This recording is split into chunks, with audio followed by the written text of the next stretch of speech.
El siguiente segmento es clasificación F, formativo, educativo cultural. A, apto para todo público.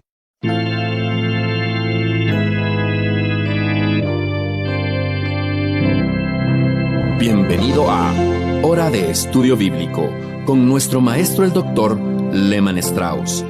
Este estudio es el resultado del tiempo personal con el Señor, el ministerio pastoral y la experiencia en conferencias bíblicas del Dr. Lehman Strauss. Él nos instruye y alienta con la enseñanza de la palabra de Dios. Ahora, el Dr. Strauss. Bienvenidos una vez más a Hora de Estudio Bíblico. Gracias por sintonizar nuestro programa. Vamos a continuar con nuestro estudio en Romanos y hoy comenzamos con el capítulo 8. Supongo que puede sonar irreverente si digo que alguna porción de la Biblia es más importante que otra. No es mi intención que una porción bíblica suene irrelevante ni nada así.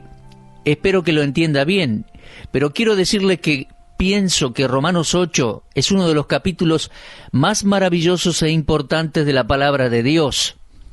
Esta mañana estaba con mi esposa desayunando y conversando en cuanto a este capítulo y creo que ambos estuvimos de acuerdo con que se trata de uno de los capítulos más importantes, uno de los capítulos clave en la Biblia. Ahora, algunos de ustedes tal vez no estén de acuerdo con eso, pero permítame agregar que toda la Escritura es inspirada por Dios, toda la Biblia es importante. Pablo le escribió a Timoteo diciendo que es provechosa. Bueno, ya lo sabemos muy bien, pero estoy seguro que cada uno tiene su porción favorita. Para algunos el Salmo 23 es su porción favorita en la Escritura. Otros prefieren 1 Corintios 13, Evangelio de Juan 15. Así que creo que tengo derecho de tener mi porción favorita. Creo que puedo decir, a mi juicio, que Romanos 8 es sin duda uno de los capítulos más grandiosos de la palabra de Dios. Creo que esto se debe a que trata un tema muy importante. Habla de la seguridad eterna del creyente. No puedo concebir cómo alguien que estudie Romanos 8 crea lo que dice y a la vez dude de su salvación. De ser así, a mi juicio, esa persona no comprende el capítulo. Ahora, es imposible que una persona que ha nacido de nuevo, que es salva, pierda la salvación. Es imposible que deje de ser parte de la familia de Dios. Y Romanos capítulo 8 contiene esa gran verdad. Podemos decir que Romanos 8 habla de la preservación del creyente para eternidad. Mis queridos amigos, en la primera parte de esta epístola a los romanos, vimos a la humanidad entera bajo condenación. Nadie quedaba excluido. Todos pecaron y quedaron destituidos de la gloria de Dios. Toda boca debía cerrarse. Todo el mundo es culpable delante de Dios. Cada miembro de la humanidad está bajo condenación. Pero al llegar en el desarrollo del argumento a Romanos capítulo 8, aquí nos encontramos con los grandes cambios. Dice allí comenzando, ninguna condenación hay. Mis oyentes, lo que Romanos 8 está enseñando es justamente lo que el Señor Jesús enseñó. Por ejemplo, en Juan 10:28 Jesús dijo, «Y yo les doy vida eterna, y no perecerán jamás, ni nadie las arrebatará de mi mano». Y Pablo aquí en Romanos 8, comenzando, dice, «Ahora pues, ninguna condenación hay para los que están en Cristo Jesús». El Señor dijo que no perecerán jamás, y creo que esa declaración de Romanos 8:1 es una de las más importantes en la Biblia, y ciertamente una de las más importantes de la vida cristiana, para la salud espiritual y el bienestar del cristiano. Si usted quiere tener paz, una mente tranquila, si quiere tener el gozo en su alma, entonces tómese ese versículo en serio. Son las mejores noticias que uno puede tener, mi amigo. Si usted es un hijo de Dios, si usted ha nacido de nuevo, si es salvo, muéstreme un solo versículo en la Biblia que tenga mejores noticias que este. Dice, ahora pues ninguna condenación hay para los que están en Cristo Jesús. En un sentido podemos decir que este versículo es una conclusión, un resumen del gran tema de la justificación. Y el argumento comenzó allá por el primer capítulo y continúa hasta aquí, capítulo 8. ¡Qué declaración, verdad! Ahora pues no hay ninguna condenación. Ninguna. ¡Qué palabra llena de significado! Y Pablo está diciendo que el creyente es una persona que ha quedado absolutamente fuera de cualquier condenación concebible. No hay ninguna condenación ni la va a haber nunca. No es posible. Ahora, algunas personas simplemente no comprenden esto. Tienen la idea de que el creyente es una persona que, si confiesa su pecado y le pide perdón a Dios, está perdonada. Y en ese momento en el cual confiesa el pecado, no está bajo condenación. Pero después, piensan ellos, cuando el cristiano peca, pasa a estar de nuevo bajo condenación, dicen ellos.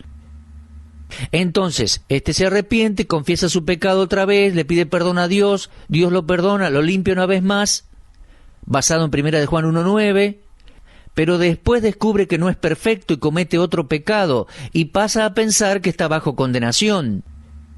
Esta es una actitud terrible para con la palabra de Dios. Pablo dijo, ahora pues ninguna condenación hay para los que están en Cristo Jesús. El Hijo de Dios es una persona que nunca, jamás puede ser condenada, bajo ninguna condición, porque dice, ninguna condenación hay. Pablo no está hablando de su propia experiencia, él nos está hablando de un hecho que es real en la vida de cada hijo de Dios. No hay más condenación, jamás, bajo ninguna condición. Ahora, como esto es verdad en la vida de todo creyente, usted jamás debe sentirse condenado. No permita pensamientos de condenación en su mente. Ahora bien, yo me encuentro con personas que me dicen que han tenido una conversación con el diablo. Yo no tengo ni idea cómo debe ser la voz del diablo. Pero la gente dice, el diablo me hace sentir condenado. Bueno, si el diablo le hace sentir condenado y trata de convencerlo, todo lo que tiene que hacer es citar Romanos 8:1, creyéndolo de corazón. Dice, ahora pues ninguna condenación hay para los que están en Cristo Jesús. Y si usted nació de nuevo, es salvo, está en Cristo Jesús. Entonces, Pablo está diciendo que nada puede traer al creyente a una posición de condenación. Ahora, también surge alguien que llega a preguntar, ¿no es peligroso decir eso? ¿No va a alentar a las personas a pecar? No, mi amigo, todo lo contrario. Si yo le digo que sus pecados pasados y sus pecados presentes e inclusive los pecados de los cuales se olvidó están bajo la sangre de Cristo y olvidados por Dios, no le estoy diciendo que está libre para ir y cometer otros pecados. Si esa es su reacción a lo que Romanos 8:1 dice, pienso que tal vez nunca ha sido salvo, Tal vez nunca confió en Cristo como su Salvador. Nunca entendió la necesidad de ser salvo del pecado. Ahora, el cristiano esencialmente es uno que está en Cristo. Y si uno está en Cristo, entonces no hay condenación. Usted está unido a Cristo. Y dice, ahora pues, ninguna condenación hay para los que están en Cristo Jesús. ¡Qué maravillosa verdad! Y esa declaración es tan solo la introducción a este 8º capítulo de Romanos. Mire, no hemos comenzado con la exposición aún. Permítame poner el fundamento primero. Esta frase preposicional en Cristo Jesús aparece unas 70 veces en los escritos de Pablo y es la verdadera clave a toda la situación. Y aquí en Romanos 8, del 1 al 4, Pablo trata con esta verdad posicional. Estamos en Cristo. La magnitud de nuestra salvación queda evidenciada. No hay condenación, no hay más ataduras, no hay más esclavitud. Ahora, lo primero que tenemos que notar es que Dios lo hizo. Solo Dios. Romanos 8:3 dice así, porque lo que era imposible para la ley, por cuanto era débil por la carne, Dios, enviando a su Hijo en semejanza de carne de pecado y a causa del pecado, condenó al pecado en la carne. Mi amigo, todo esto proviene de Dios. ¿Se da cuenta? Si su seguridad eterna dependiera de usted, entonces no tendría seguridad jamás. Si la mía dependiera de mí, yo ya me hubiera perdido, estaría en el infierno. Pero no depende de mí, depende de Dios. Dios lo hizo. ¿Y por qué lo hizo? Leo de nuevo el versículo 4. Para que la justicia de la ley se cumpliese en nosotros, que no andamos conforme a la carne, sino conforme al Espíritu. ¿Por qué lo hizo? Para que las demandas de la ley se cumplieran en nosotros los creyentes. Romanos 8:4 es de suma importancia para entender la doctrina de la santidad. Y después, a partir de versículo 5, entramos en contacto con el ministerio del Espíritu Santo, a quien vemos al menos en 4 maneras diferentes. Primero, en relación a nuestra carne o nuestra naturaleza caída. En segundo lugar, en relación con Cristo como hijos, en la palabra adopción. En tercer lugar, en relación a nuestra herencia final, que desde ya incluye la redención de nuestros cuerpos. Y finalmente, en relación con nuestras oraciones, en las que tenemos que reconocer nuestra debilidad. Vemos al Espíritu Santo actuar en el capítulo 8 de Romanos, un capítulo tremendo para nuestro estudio y consideración. Bueno, mis amigos, este capítulo 8 de Romanos es un capítulo de victoria. Es un capítulo que da seguridad. Y como dijimos, el libro de Romanos comienza con un relato de la condenación universal, pero tenemos la gran doctrina de la justificación en capítulos 3, 4 y 5, luego la gran doctrina de la santificación 6, 7, 8, y avanzando por el capítulo 8 tenemos la doctrina de la seguridad o preservación de los santos, o sea, los creyentes. Mire, en el capítulo 7 se habla de un hombre salvo, pero que no estaba viviendo acorde a su salvación. Vemos que estaba viviendo en pecado, pero en el capítulo 8 vemos a un hombre en Cristo. Hay una diferencia entre estar en pecado y estar en Cristo. En el capítulo 7 llega a ser un hombre miserable que clama diciendo, miserable de mí. ¿Se da cuenta? Pero en el capítulo 8 vemos a Cristo obrando en nosotros. En el capítulo 7 era la obra de Cristo por nosotros. En el capítulo 7 es la víctima clamando, miserable de mí. Pero en el capítulo 8 vemos a Cristo obrando en nosotros. Y Él está proveyendo la maravillosa victoria sobre el pecado en Cristo por medio del Espíritu Santo. No hay ninguna condenación para los que están en Cristo Jesús. Vamos a hacer una rápida consideración de versículos 1 al 14 en Romanos 8. Y creo que allí termina el estudio de la santificación. Creo que el versículo 14 es el que culmina el tema de la santificación. Ahora, hay más acerca de la santidad y la vida cristiana práctica, especialmente en los capítulos 12 al 16 de Romanos. Pero aquí en el capítulo 8 tenemos un capítulo de conquista y un capítulo de confianza. Ahora, déjeme decirle algo más. El hombre del capítulo 7 es una persona, un creyente, derrotado. Es salvo, pero es carnal. Está luchando para ser espiritual, pero lo hace de manera unilateral, sin la ayuda del Espíritu Santo. Está tratando de vivir una vida de santidad sin la ayuda del santificador divino. Ese creyente sabe lo que Cristo ha hecho por él, pero no ha aprendido lo que Cristo puede hacer en él. Él ha aceptado los hechos de su muerte al pecado y a la ley, como dice capítulos 6 y 7, pero ese conocimiento no ha respondido el clamor de su corazón por librarse del pecado que mora en él. Está seguro que fue justificado, pero no tiene esa familiaridad con el justificador. Sabe en cuanto a la bendición de la salvación, pero no está familiarizado con el que hace posible la salvación. Me pregunto si usted no está en una situación similar. Al mirar atrás en mi experiencia cristiana, creo que tenía las respuestas, Tenía una comprensión intelectual de la salvación.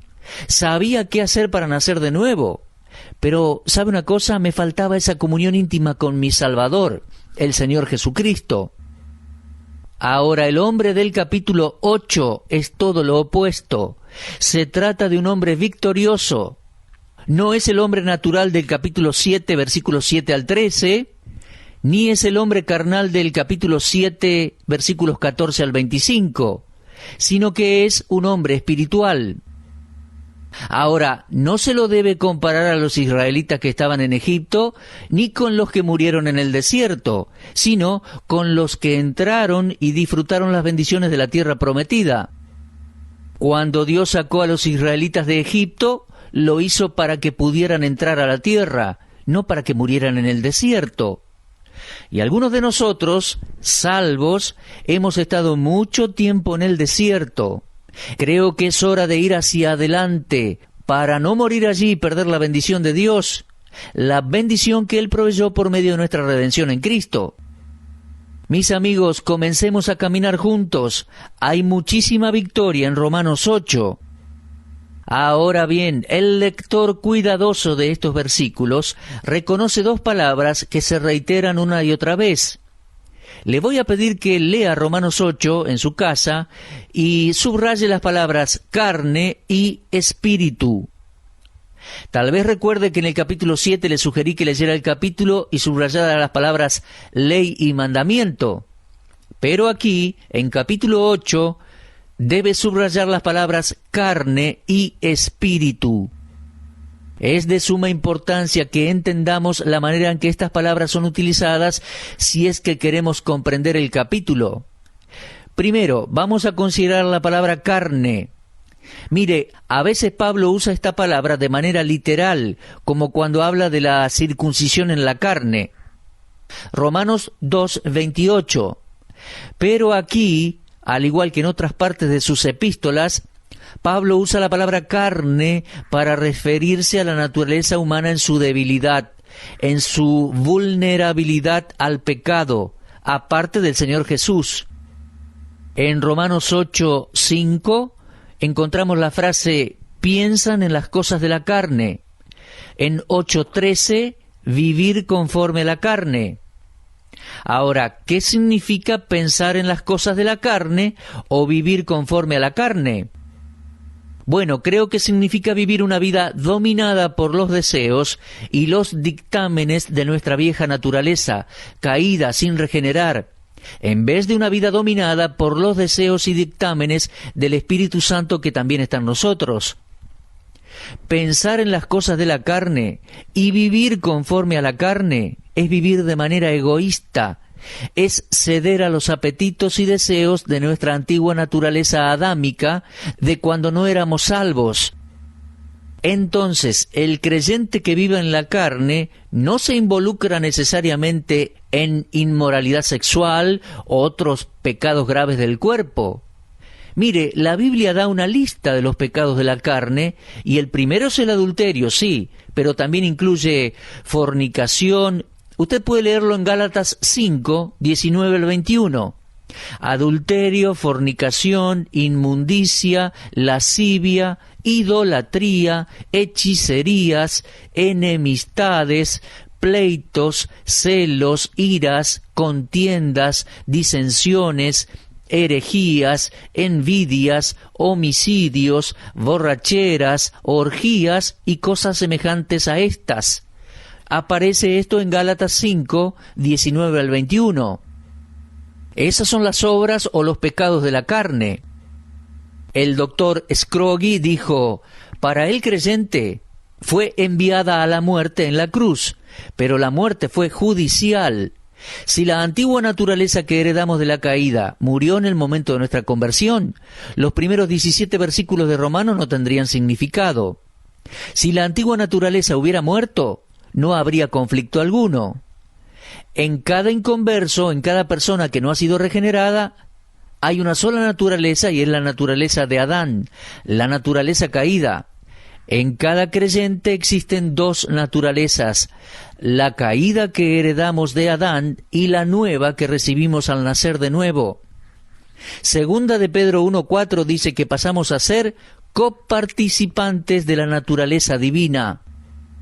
Ahora bien, también quiero, mi amigo, que se fije en la palabra espíritu.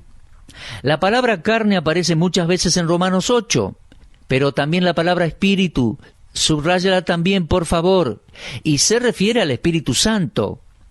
En este capítulo solo, la palabra espíritu aparece no menos de 18 veces. Esta es la clave para una vida cristiana victoriosa. Mis amigos, el Espíritu Santo es la respuesta a ese gran interrogante de Pablo: ¿quién me librará? Así terminó el capítulo 7, ¿lo recuerda? ¿Quién me librará? Ahora, como verá, este término espíritu es prácticamente una nueva expresión al llegar al capítulo 8. Hasta donde yo recuerdo, se mencionó en Romanos, en relación con el creyente, en Romanos 5:5, cuando el escritor dice: el amor de Dios ha sido derramado en nuestros corazones por el Espíritu Santo que nos fue dado. Creo que esa es la única referencia al Espíritu Santo en relación al creyente en Romanos antes de llegar al capítulo 8. Pero hasta aquí no se dijo nada de la obra del Espíritu Santo en el creyente, dándole la victoria sobre el pecado. Pero bueno, ingresando en capítulo 8, nos encontramos con el hecho de que el Espíritu Santo es el nuevo factor motivando al creyente y librándolo del poder del pecado. Mis amigos, Romanos 8, 1 al 14, que les recomiendo que lea en casa, continúa con el tema de la santificación. La palabra santificar, usted recuerda que significa ser puesto aparte con un propósito santo, con un propósito especial. La Biblia enseña dos aspectos de la santificación. Se los llama santificación posicional y santificación práctica. La santificación posicional está primero en el orden de Dios. Se trata de la obra del Espíritu Santo apartando al creyente por medio de la regeneración. Ese es el significado de la palabra santificar, apartar con un propósito santo. En el momento en que usted y yo fuimos salvos, el Espíritu Santo vino a nuestras vidas, entró en nuestros cuerpos y nos apartó para propósitos santos, para que traigamos fruto para Dios. En ese sentido, todos los que son salvos han sido santificados posicionalmente, algo logrado por completo por medio de la redención de Cristo en el Calvario y la obra del Espíritu. Cada creyente entonces, en el instante en que confió en Cristo, es separado eternamente de una vez y para siempre y calificado para ir al cielo. La santificación posicional entonces es el resultado de la obra de Cristo por nosotros. La santificación práctica es el resultado de la obra del Espíritu Santo en nosotros. Y vamos a profundizar en eso en estos 14 versículos de Romanos 8. Pero tenemos que hacer una pausa aquí y continuar en nuestro próximo programa. Mi amigo, una vez más lo aliento a que lea Romanos 8, 1 al 14. Hemos sido santificados en Cristo para una vida de santificación práctica, por la obra del Espíritu Santo obrando en nosotros. Bueno, mis amigos, gracias por acompañarnos en el día de hoy. Espero encontrarles en este mismo horario y punto de encuentro en nuestro próximo programa. Será hasta entonces. Dios les siga iluminando en el conocimiento de su palabra.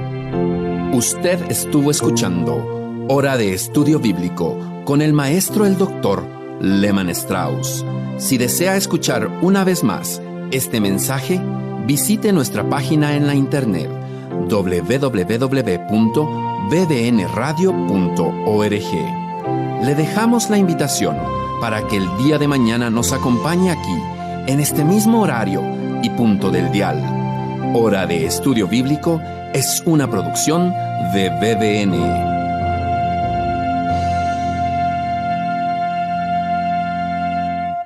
Ingrese a nuestra sala de chat para hacer la consulta espiritual que desee. www.bbnchat.org. Este es un servicio totalmente gratis. Muchas gracias. Somos sus amigos de BBN.